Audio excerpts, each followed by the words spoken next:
quand je marche ailleurs, soudain tu décélères. Tu décélères avant que tu accélères. Et dans ton bled tout le monde m'appelle déjà Habibi.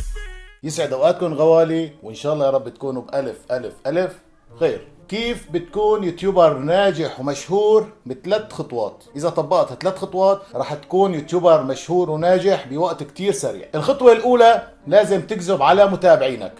ايه لازم تكذب على متابعينك وشكل بالكذبات، شكل قد ما تقدر، شكل ونوع. واذا كنت ما بتعرف تكذب فهلا انا رح اعمل لك شوية افكار حتى تتعلم وتصير كذاب وتنشهر. خلونا نشوف الكذبة الأولى مع الكذاب الأول. غوالي أنا كتير بحبكم، عن جد أنا كتير بحبكم، وعم أتعذب كرمالكم ليل ونهار، وعم أترك دراستي بس عم أتفضل اليوتيوب، وما عم أنام الليل، وعم أجهز لكم أفلام وأغاني وسكتشات كتير حلوة، وأكيد رح تعجبكم وأكيد رح تحبوها. وطبعا لا تنسوا اللايك والاشتراك بالقناة واشتراك في المقطع. بحبكم. ولك كبير يا معلم، كبير طبعا هو كذاب وما عم يجهز شيء ولا عم يحضر اي شيء، لا سكتشات ولا اغاني ولا افلام. والدليل انه بمقطعه اللي بعد هذا المقطع المفروض ينزل شيء من اللي عم يجهزهم، بس بتلاقيه نزل شيء تافه وشيء ماله معنى وعم يحكي على هاد وهاد وبس. وهلا خلونا نشوف الكذبة الثانية مع الكذاب الثاني.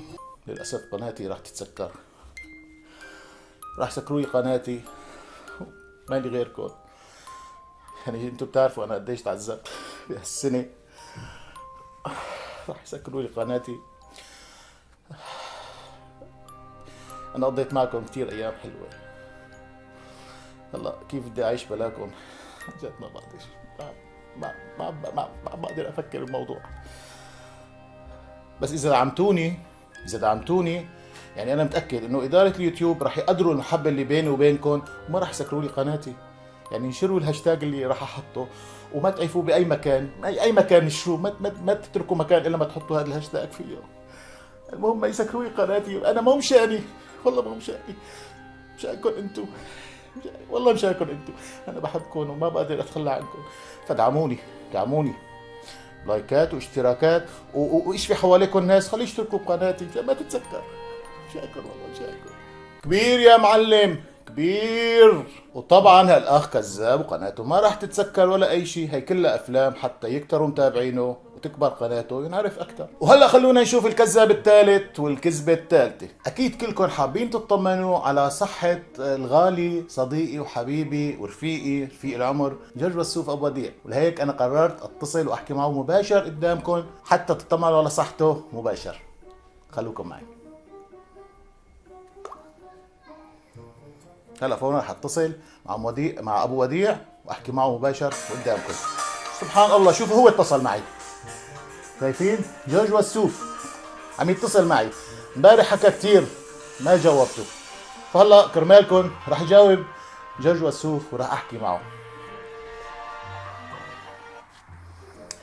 الو الو قلبي حسام، كيفك؟ يا هلا حبيبي، يا هلا ابو وديع، كيفك؟ لك حبيبي والله مشتاق لك. طمنا عنك. دخيل ربك، دعي لك بالخير يا غالي، والله دعي لك كيف بالخير. صحتك؟ دخيل ربك. انا حسام، صحتي ما في منها، بس انت ليش ما عم ترد علي؟ ايه صح والله ما عم برد، والله مشغول اعمال ويوتيوب، والله ما عم بفضى ارد عليك حبيبي. ماشي حبيب قلبي، ولا يهمك، فداك والله فداك.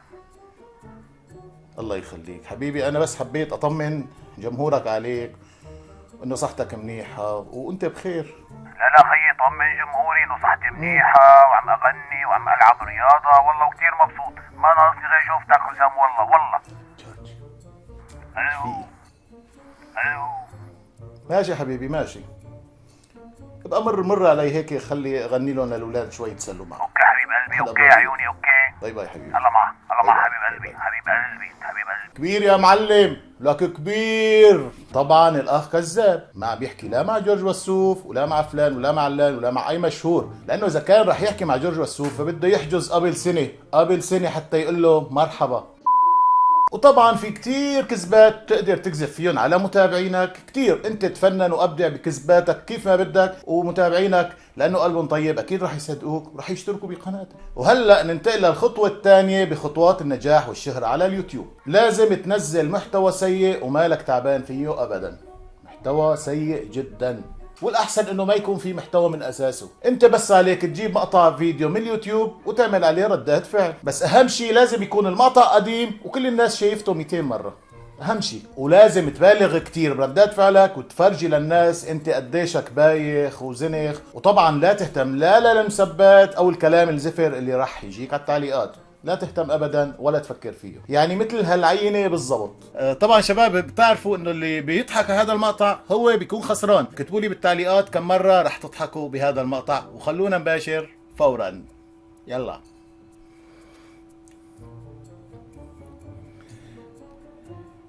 ممنوع حدا يضحك، ماشي؟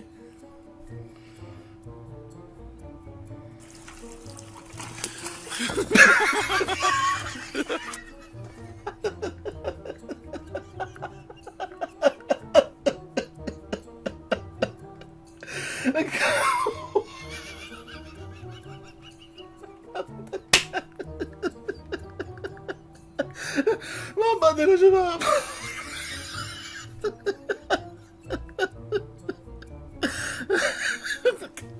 يا زلمة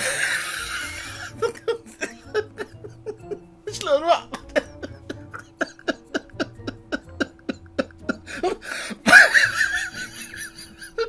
سامحوني ما قدرت. مقطع كثير صحيح. خلونا نشوف المقطع الثاني. ممنوع حدا يضحك يا جماعة، اكتبوا لي بالتعليقات كم مرة ضحكت.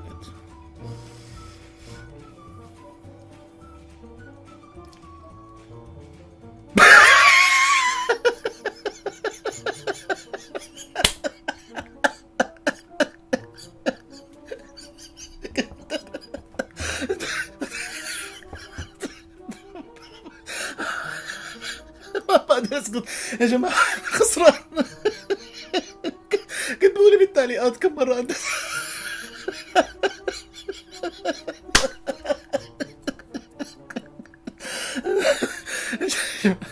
مقطع عذروني سامحوني، بس مقطع بجد كثير كثير بيضحك يعني.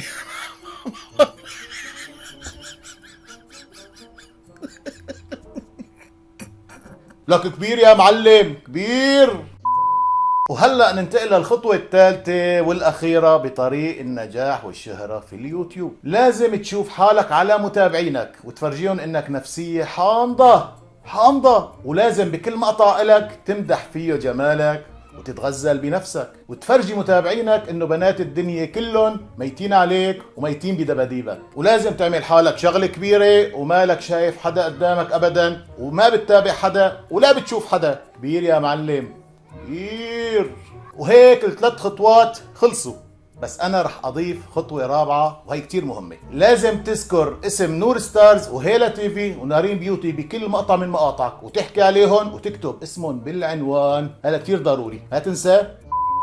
هدول هن بالضبط خطوات النجاح باليوتيوب. اذا نفذت هالخطوات بحذافيرها فتأكد انك رح تصير بالسماء وتنشهر باليوتيوب مثل الصاروخ، والكل يعرفك ويحبك ويتابعك ويصيروا متابعينك مئات الالوف. وبالاخير تحياتي لكل يوتيوبر هلا عم يتابعني وكلامي ما عجبه وانزعج من كلامي وراح يحط لي ديسلايك وراح يسبني بالتعليقات، لانه اللي فيه شوكه بتنخزه. شفتكم بخير ويا رب دايما اشوفكم بخير. سلام. إذا عجبكم الفيديو حطوا لايك.